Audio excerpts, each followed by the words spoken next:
Hi hello ನಮಸ್ಕಾರ ಸ್ನೇಹಿತರೆ.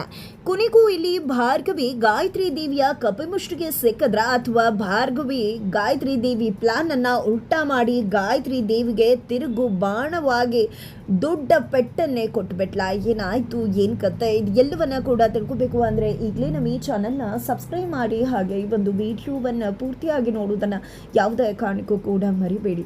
ಅರ್ಜುನ್ ಸಾಕಷ್ಟು ಬಾರಿ ಭಾರ್ಗವಿಗೆ ಹೇಳ್ತಾನೆ ಇದ್ರು, ನನ್ನ ತಂದೆ ತಪ್ಪು ಮಾಡಿಲ್ಲ, ನನ್ನ ತಂದೆ ಅಹಂಕಾರಿ ಆಗಿರ್ಬೋದು, ಕೋಪಿಷ್ಟ ಆಗಿರ್ಬೋದು, ಆದ್ರೆ ಎಂದೂ ಕೂಡ ಯಾರನ್ನ ಸಹಿಸುವುದಕ್ಕೆ ಮುಂದಾಗೋನಲ್ಲ.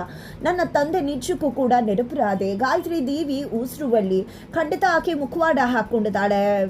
ಅತಿ ವಿನಿಯಂ ಧೂರ್ತ ಲಕ್ಷಣಂ ಅನ್ನುವ ಹಾಗೆ ಆಕೆ ನಿಜ ಒಳ್ಳೆಯವಳಲ್ಲ, ಮೇಲೆ ಏನು ಕಾಣಿಸ್ತಿದ್ಯೋ ಆಕೆ ಆ ರೀತಿ ಅಲ್ಲ ಅಂತ ಹೇಳಿ ಸಾಕಷ್ಟು ಬಾರಿ ಅರ್ಜುನ್ ಹೇಳಿದ್ರು. ಆದರೆ ಭಾರ್ಗವಿ ಮಾತ್ರ ಯಾವೊಮ್ಮೆ ಕೂಡ ಅರ್ಜುನ್ ಮಾತನ್ನ ಒಪ್ಕೊಳ್ಳೋದಿಲ್ಲ. ಆಕೆಗೆ JP ಅಂದ್ರೆ ಹೀಗೇನೆ ಅನ್ನೋ ಒಂದು ಭಾವನೆ ಇದ್ಬಿಟ್ಟಿತ್ತು.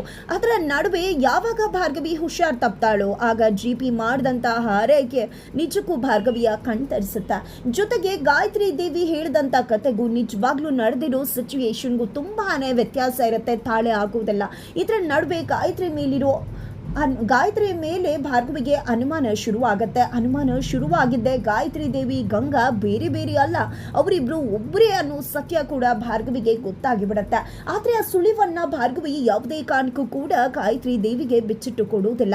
ಇದರ ನಡುವೆ JP ಪಾಟೀಲ್ ಬಳಿಗೆ ಬಂದಂತಹ ಭಾರ್ಗವಿ JP ಹತ್ರ ಕ್ಷಮೆ ಕೇಳ್ತಾಳೆ. ನನ್ನಿಂದ ತಪ್ಪಾಗಿದೆ, ಇದೆಲ್ಲ ಶುರುವಾಗಿದ್ದು ನನ್ನಿಂದಾನೆ, ನಾನು ಹಾದಿ ತಪ್ಪಿದ್ದೆ, ಆದ್ರೆ ಇವಾಗ ಗೊತ್ತಾಗ್ತದೆ ನಿಜ ಯಾವುದು ಅಂತ. ಗಾಯತ್ರಿ ದೇವಿ ಉಸಿರುವಳ್ಳಿ ಅನ್ನೋ ಸತ್ಯ ಕೂಡ ಗೊತ್ತಾಗಿದೆ.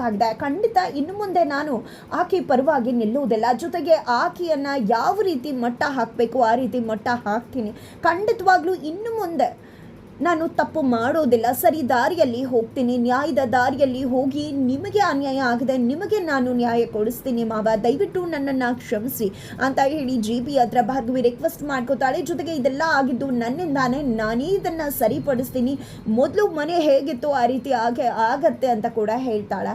ಇದರ ನಡುವೆ JP ಪಾಟೀಲ್ ಹೇಳೋದು ಒಂದೇ ಮಾತು, ಎಲ್ಲವೂ ಕೂಡ ಮುಗ್ದು ಹೋಗಿದೆ, ನನ್ನ ನಿರ್ಮಲ ಮದುವೆಗೆ ಊರ್ಜಿತ ಆಗ್ತಿಲ್ಲ, ನೀನು ಏನು ಬದಲಾಗಿ ಏನು ಕಂಡುಹಿಡಿದ್ರೆ ಏನು ಪ್ರಯೋಜನ ಅಂತ ಹೇಳ್ತಿದ್ದಾಗೆ ಅಲ್ಲಿ ಒಂದು ಬಗ್ಗಿರತ್ತೆ. ಅದನ್ನ ನೋಡಿದಂತ ಭಾರ್ಗವಿಗೆ ಗೊತ್ತಾಗ್ಬಿಡತ್ತೆ ಯಾರೋ ನಮ್ಮನ್ನ ಕದ್ದಾಲಿಸ್ತಿದ್ದಾರೆ ಅಂತ. ತಕ್ಷಣ ಈ ಕಡೆ JP ವಿರುದ್ಧವಾಗಿ ತಿರುಗಿ ಬಿದ್ದುಬಿಡ್ತಾಳೆ ಭಾರ್ಗವಿ. ಈ ರೀತಿ ಎಲ್ಲ ನಾನು ಮಾತಾಡ್ತೀನಿ ಅಂತ ಅನ್ಕೊಂಡ್ರ ಬಾಬಾ? ಯಾವುದೇ ಕಾರಣಕ್ಕೂ ಈ ರೀತಿ ಮಾತಾಡೋಳಲ್ಲ ನಾನು. ಈ ರೀತಿ ನಾನು ಯಾಕೆ ಮಾತಾಡಲಿ? ನಿಜ ಹೇಳಬೇಕು ಅಂದ್ರೆ ಗಾಯತ್ರಿ ಅಮ್ಮಂಗೆ ಅನ್ಯಾಯ ಆಗಿರೋ ಗಾಯತ್ರಿ ಅಮ್ಮಂಗೆ ನಿಜಕ್ಕೂ ನ್ಯಾಯ ಸಿಗಬೇಕಾಗಿದೆ. ನಾನು ಅದಕ್ಕೋಸ್ಕರನೇ ಕೋರ್ಟ್ಗೆ ಹೋಗಿರೋದು. ಕೋರ್ಟಲ್ಲಿ ಖಂಡಿತ ಗಾಯತ್ರಿ ಅಮ್ಮನ ಪರವಾಗಿ ತೀರ್ಪು ಬರುತ್ತೆ, ಅವ್ರಿಗೆ ನ್ಯಾಯ ಸಿಗುತ್ತೆ. ನಾನು ಎಂದೂ ಕೂಡ ಅವರ ಜೊತೆಯಾಗಿ ನಿಂತಿರ್ತೀನಿ, ಯಾವತ್ತೂ ಅವರಿಂದ ದೂರ ಆಗೋದಿಲ್ಲ. ಅವ್ರಿಗೆ ನ್ಯಾಯ ಸಿಗೋ ಹಾಗೆ ನಾನು ಮಾಡ್ತೀನಿ ಅಂತ ಹೇಳಿ ಖಡಕ್ ಆಗಿ ಹೇಳ್ಬಿಡ್ತಾರೆ. JPಗೆ ಕನ್ಫ್ಯೂಷನ್ ಶುರುವಾಗ್ಬಿಡತ್ತೆ. ಏನದು ಇಷ್ಟು ಹೊತ್ತು ಕೂಡ ಭಾರ್ಗವಿ ನನ್ನ ಪರವಾಗಿ ಮಾತನಾಡಿದ್ಲು, ಇದೇನಪ್ಪ ಇದು ಒಂದೇ ಬಾರಿ ಯೂಟರ್ನ್ ತಗೊಂಡ್ಬಿಟ್ಲಲ್ಲ ಅಂತ. ತಕ್ಷಣ ಈ ಕಡೆ ಭಾರ್ಗವಿ JPಯನ್ನ ಹೊರಗಡೆ ಕರ್ಕೊಂಡು ಬರ್ತಾರೆ. ಬಿಕಾಸ್ ಇಲ್ಲಿ ಇಯರ್ ಬಗ್ಗೆ ಇರೋದನ್ನ ನೋಡಿದಂತ ಭಾರ್ಗವಿ ಅವ್ರಿಗೆ ಅನುಮಾನ ಬರಬಾರ್ದು ಅನ್ನೋ ಕಾರಣಕ್ಕೆ ಈ ರೀತಿ ನಡ್ಕೊಂಡಿರ್ತಾಳೆ. ಅದನ್ನ JP ಹತ್ರ ಕೂಡ ಆಕೆ ತಿಳಿಸ್ತಾಳೆ, ಇದನ್ನ ಮಾಡಿರೋದೇ ಗಾಯತ್ರಿ ದೇವಿ ಅಂತ JP ಹೇಳಿ ಕಿತ್ತ ಹಾಕ್ಲಿಕ್ಕೆ ಮುಂದಾಗ್ತಾರೆ. ಆದ್ರೆ ಭಾರ್ಗವಿಯನ್ನ ತಡೆದು ನಿಲ್ಲಿಸ್ತಾಳೆ. ಬಿಕಾಸ್ ನಾವೇನಾದ್ರೂ ಕಿತ್ತ ಹಾಕಿದ್ರೆ ಅವ್ರಿಗೆ ಗೊತ್ತಾಗುತ್ತೆ ನಮ್ಗೆ ವಿಷಯ ಗೊತ್ತಾಗಿದೆ ಅಂತ. ಹಾಗಾಗಿ ಅವರು ಎಚ್ಚೆತ್ಕೋತಾರೆ, ಅದಕ್ಕೆ ನಾವು ಅವಕಾಶ ಮಾಡಿಕೊಡ್ಬಾರ್ದು ಮಾವ. ಜೊತೆಗೆ ನೀವು ಕೂಡ ಇನ್ನು ಮುಂದೆ ಎಚ್ಚರಿಕೆಯಿಂದ ಕಾನ್ಫಿಡೆನ್ಷಿಯಲ್ ವಿಷಯಗಳನ್ನ ಕ್ಯಾಬಿನ್ ನಲ್ಲಿ ಮಾತಾಡಬೇಡಿ ಅಂತ ಎಚ್ಚರಿಸ್ತಾಳೆ ಭಾರ್ಗವಿ. ಇತ್ತ ಕಡೆ ನಿಜಕ್ಕೂ ಗಾಯತ್ರಿ ದೇವಿ ಒಂದು ಕ್ಷಣ ಬೆಚ್ಚಿ ಬಿದ್ದಿದ್ದು ನಿಜ. ಯಾಕಂದ್ರೆ ಆ ಒಂದು ಭಾರ್ಗವಿ ಹೇಳಿದಂತ ಮಾತನ್ನ ಕೇಳಿಸ್ಕೊಂಡಂತ ಗಾಯತ್ರಿ ದೇವಿ ನಿಜ ನನ್ನ ಬಂಡವಾಳ ಗೊತ್ತಾಗೋಯ್ತೇನೋ ಭಾರ್ಗವಿಗೆ ಅಂತ ಹೆದರಿದ್ರು. ಆದ್ರೆ ಯಾವಾಗ ಭಾರ್ಗವಿ ಯೂಟರ್ನ್ ತಗೊಂಡ್ರು ಆಗ ಗಾಯತ್ರಿ ದೇವಿ ಭಾರ್ಗವಿಗೆ ಇನ್ನೂ ಸತ್ಯ ಗೊತ್ತಾಗಿಲ್ಲ, ನನ್ನ ಬಂಡವಾಳ ಆಚೆ ಬಂದಿಲ್ಲ, ನನ್ನ ಆಟ ಇನ್ನೂ ಕೂಡ ನಡೀತಿದೆ ಅಂತ ಹೇಳಿ ತನ್ನ ದರ್ಬಾರನ್ನ ಶುರು ಮಾಡ್ಕೋತಾರೆ. ಆದ್ರೆ ಇಲ್ಲಿ ಭಾರ್ಗವಿ ಗಾಯತ್ರಿ ದೇವಿಯ ಹಿಂದೆನೆ ನಿಂತಿದ್ದಾಳೆ. ಆಕೆಯ ಒಂದು ನಿಜ ಬಣ್ಣವನ್ನ ಬಟಾಬೈಲು ಮಾಡುವುದಕ್ಕೆ ಸಮಯ ಕಾಯ್ತಿದ್ದಾಳೆ ಅನ್ನೋದು ಗಾಯತ್ರಿ ದೇವಿಗೆ ಗೊತ್ತಾಗ್ತಾನೆ ಇಲ್ಲ. ಈ ಕಡೆ JP ಒಂದು ಮಾತನ್ನ ಭಾರ್ಗವಿಯನ್ನ ಕೇಳ್ತಾರೆ, ಯಾಕೆ ನೀನು ನನಗೆ ಹೆಲ್ಪ್ ಮಾಡ್ತಿದ್ಯಾ ಅಂತ. ಆಗ ಭಾರ್ಗವಿ ಹೇಳುದು ಒಂದೇ ಮಾತು, ನಾನು ಹೊರಗಡೆ ಇರ್ತಕ್ಕಂಥ ಜನಗಳಿಗೆ ಅನ್ಯಾಯ ಆದ್ರೆ ಅದನ್ನು ಬಿಡೋದಿಲ್ಲ, ಅದನ್ನು ಪ್ರತಿಭಟಿಸ್ತೀನಿ, ಅವ್ರಿಗೆ ನ್ಯಾಯ ಕೊಡಿಸ್ಬೇಕು ಅನ್ಕೋತೀನಿ. ಅಂಥದ್ರಲ್ಲಿ ನನ್ನ ಮಾವನಿಗೆ ಅನ್ಯಾಯ ಆಗದ, ನನ್ನ ಮಾವನಿಗೆ ಕಪ್ಪು ಮಸಿ ಬಳ್ದಿದ್ದಾರೆ, ಅವರ ಮರ್ಯಾದೆಗೆ ಚ್ಯುತಿ ಬಂದದ. ಅಂಥದ್ರಲ್ಲಿ ಅದನ್ನು ನೋಡ್ತಾ ನಾನು ಇರ್ತೀನ, ಖಂಡಿತ ಮಾವ ನಿಮಗೆ ನ್ಯಾಯ ಕೊಡಿಸ್ತೀನಿ ಅಂತ ಹೇಳಿ ಭಾರ್ಗವಿ ಹೇಳಿದಂಥ ಮಾತು JPಯ ಮನಸ್ಸನ್ನು ಮುಟ್ಟತ್ತೆ. JP ಎಂದು ಯಾರ ಮುಂದೆ ಕೂಡ ಕೈ ಮುಗ್ದಿಲ್ಲ. ಬೃಂದಾ ಮುಂದೆ ಮುಗ್ದಿದ್ರು ಅದು ಸಮಯ ಪರಿಸ್ಥಿತಿಗೆ ಕಾಪಾಡಲಿ ನನ್ನ ಅನ್ನೋ ಕಾರಣಕ್ಕೆ. ಆದರೆ ಈ ಬಾರಿ ಭಾರ್ಗವಿ ಮುಂದೆ ಮನಸ್ಸಿಂದ ಕೈ ಮುಗ್ದು ಕ್ಷಮೆಯನ್ನ ಕೇಳ್ತಾರೆ JP ಪಾಟೀಲ್. ಭಾರ್ಗವಿ ಮುಂದೆ ಕ್ಷಮೆ ಕೇಳ್ತಿದ್ದಾಗೆ ನಿಜವಾಗ್ಲೂ ಭಾರ್ಗವಿ ಕೂಡ ಮಾನಸಿಕವಾಗಿ ಕುಸಿದು ಹೋಗ್ಬಿಡ್ತಾರೆ, ಎಮೋಷನಲಿ ಡೌನ್ ಆಗ್ತಾರೆ. ಇಲ್ಲಿ JP ಒಂದೇ ಒಂದು ಮಾತನ್ನ ತಿಳಿಸ್ತಾರೆ, ನಿನ್ನ ತಂದೆನ ಸಾಯಿಸಿದ್ದು ನಾನಲ್ಲ ಭಾರ್ಗವಿ. ರವೀಂದ್ರನ್ ಮೇಲೆ ನನಗೆ ಕೋಪ ಆಯಿತು, ಆದರೆ ಅವ್ನು ನನಗೆ ಒಳ್ಳೆ ಸ್ನೇಹಿತನಾಗಿದ್ದ. ಇಬ್ರು ಒಟ್ಟಿಗೆ ಶುರು ಮಾಡಿದ್ವಿ, ಇಬ್ರು ಒಳ್ಳೆ ಸ್ನೇಹಿತರಾಗಿದ್ವಿ. ಆದರೆ ಅವನು ನ್ಯಾಯದ ದಾರಿಯಲ್ಲಿ ಹೋದ. ಆದರೆ ನಾನು ತಪ್ಪು ಮಾಡೋರ ಸಹವಾಸ ಮಾಡಿ ತಪ್ಪು ದಾರಿಯಲ್ಲಿ ಬಂದುಬಿಟ್ಟ. ಆದರೆ ರವೀಂದ್ರ ಯಾವತ್ತೂ ಕೂಡ ನನ್ನ ಮನಸ್ಸಿನ ಮೂಲೆಯಲ್ಲಿ ಒಬ್ಬ ಸ್ನೇಹಿತನ ಸ್ಥಾನವನ್ನು ತಗೊಂಡ ಇದ್ದಾನೆ ಅನ್ನೋ ಮಾತು ನಿಜಕ್ಕೂ ಭಾರ್ಗವಿಯ ಮನಸ್ಸನ್ನು ಮುಟ್ಟುತ್ತೆ. ಫೈನಲಿ ಮಾವ ನೀವು ನನ್ನನ್ನು ಕ್ಷಮೆ ಕೇಳಬಾರ್ದು ಅಂತ ಭಾರ್ಗವಿ JP ಪಾಟೀಲ್ನ ಹತ್ರ ರಿಕ್ವೆಸ್ಟ್ ಮಾಡ್ಕೋತಾರೆ. ಫೈನಲಿ ಮಾವ ಸೊಸೆ ಏನೋ ಒಂದಾದ್ರು, ಆದರೆ ಅರ್ಜುನ್ಗೆ ಇನ್ನೂ ಆ ವಿಷಯ ಗೊತ್ತಿಲ್ಲ.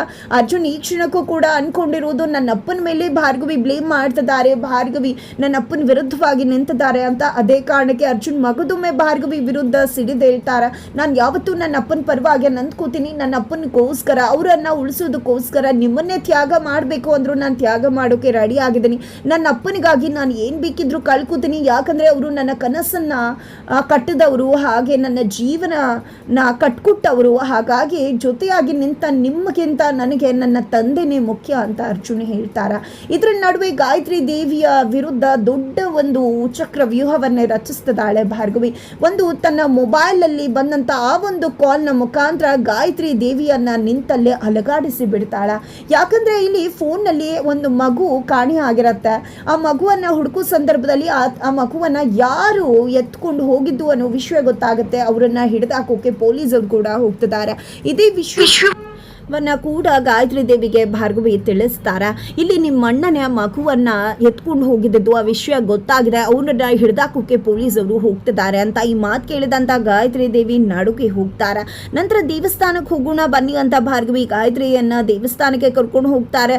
ಇದಕ್ಕೆಲ್ಲ ಕಾರಣ ಗಂಗಾ ಅಂತಕ್ಕಂಥವ್ರು. ಗಂಗಾನ ಕೂಡ ಅರೆಸ್ಟ್ ಮಾಡಲಾಗತ್ತೆ. ಇಲ್ಲಿ ವಿಕಿಯನ್ನ ಹೇಗೆ ಎಳ್ಕೊಂಡು ಕೋರ್ಟ್ ತನಕ ಹೋದ್ನೋ ಅದೇ ರೀತಿ ಬೀದಿಯಲ್ಲಿ ಗಂಗಾನ ಎಳ್ಕೊಂಡು ಹೋಗ್ತೀನಿ, ಆಕೆಗೆ ಮುಹೂರ್ತ ಇಡಲಾಗಿದೆ ಅಂತ ಹೇಳ್ತಿದ್ದಾಗೆ ಗಾಯತ್ರಿ ದೇವಿ ರುಚಿಗೇಳ್ತಾರೆ. ನೀವು ಯಾಕೆ ಇಷ್ಟು ಕೋಪ ಮಾಡ್ಕೋತಾ ಇದ್ದೀರಾ, ನಾನು ಮಾತಾಡ್ತಿರೋದು ಗಂಗಾ ಅವ್ರ ಬಗ್ಗೆ ಅಲ್ವಾ, ನಿಮ್ಗೆ ಯಾಕೆ ಇಷ್ಟು ಸಿಟ್ಟು ಬರ್ತದೆ ಅಂತ ಭಾರ್ಗವಿ ಹೇಳಿದಾಗ ಒಂದೇ ಹೆಣ್ಮಗಳನ್ನ ಆ ರೀತಿಯಾಗಿ ಮಾತನಾಡೋದು ತಪ್ಪಲ್ವಾ ಅಂತ ಹೇಳಿ ಗಾಯತ್ರಿ ದೇವಿ ನಾಟಕ ಮಾಡೋದಕ್ಕೆ ಶುರು ಮಾಡ್ಕೋತಾರೆ. ನಿನಗೆ ಆ ಗಂಗಾ ಬಗ್ಗೆ ಏನು ಗೊತ್ತಿದೆ, ನೋಡೇ ಇಲ್ವಲ್ಲ ಅಂದಾಗ ಆಕೆಯ ಸುಳಿವು ಸಾಕ್ಷಿ ನನ್ನ ಹತ್ರ ಇದೆ ಅಂತ ಬ್ಯಾಗನ್ನು ತೋರಿಸ್ತಾರೆ. ತದನಂತರ ಇಲ್ಲಿ ಭಾರ್ಗವಿ ವಿರುದ್ಧ ಷಡ್ಯಂತ್ರವನ್ನ ರೂಪಿಸ್ತಾರೆ ಗಾಯತ್ರಿ ದೇವಿ. ರೌಡಿಗಳಿಗೆ ಕರೆ ಮಾಡಿ ಆ ಒಂದು ಸಾಕ್ಷಿಯನ್ನ ಹಿಡಿದಾಗಬೇಕು, ಜೊತೆಗೆ ಭಾರ್ಗವಿ ಕತ್ತಿಯನ್ನ ಮುಗಿಸ್ಬೇಕು ಅಂತ ಕೂಡ ಹೇಳ್ತಾರೆ. ಹಾಗಾಗಿ ರೌಡಿಗಳು ಭಾರ್ಗವಿ ಮೇಲೆ ಅಟ್ಟಾಡಿಸ್ಕೊಂಡು ಬರ್ತಿದ್ದಾರೆ, ಭಾರ್ಗವಿ ಅವರಿಂದ ತಪ್ಪಿಸ್ಕೊಂಡು ಹೋಗ್ತಿದ್ದಾರೆ. ಅವರನ್ನ ಕಾಪಾಡುವುದಕ್ಕೆ ಇಲ್ಲಿ ಅರ್ಜುನ್ ಮತ್ತೆ ಪವಿತ್ರ ದೇವ್ ಎಂಟ್ರಿ ಕೊಡ್ತಾರೆ. ಇದರ ನಡುವೆ ಭಾರ್ಗವಿ ನಿಜಕ್ಕೂ ಗಾಯತ್ರಿ ದೇವಿಯ ವಿರುದ್ಧ ಮಾಡಿರ್ತಕ್ಕಂಥ ಸಂಚಿಗೆ ನಿಜಕ್ಕೂ ಗಾಯತ್ರಿ ದೇವಿ ಬಲಿಪಶು ಆಗ್ತಾರ, ಜೈಲಿಗೆ ಹೋಗ್ತಾರ. ಏನಾಯ್ತು ಏನ್ ಕಥೆ ತಿಳ್ಕೊಬೇಕು ಅಂದ್ರೆ ಮುಂದಿನ ವಿಡಿಯೋಗೆ ವೇಟ್ ಮಾಡೋದನ್ನ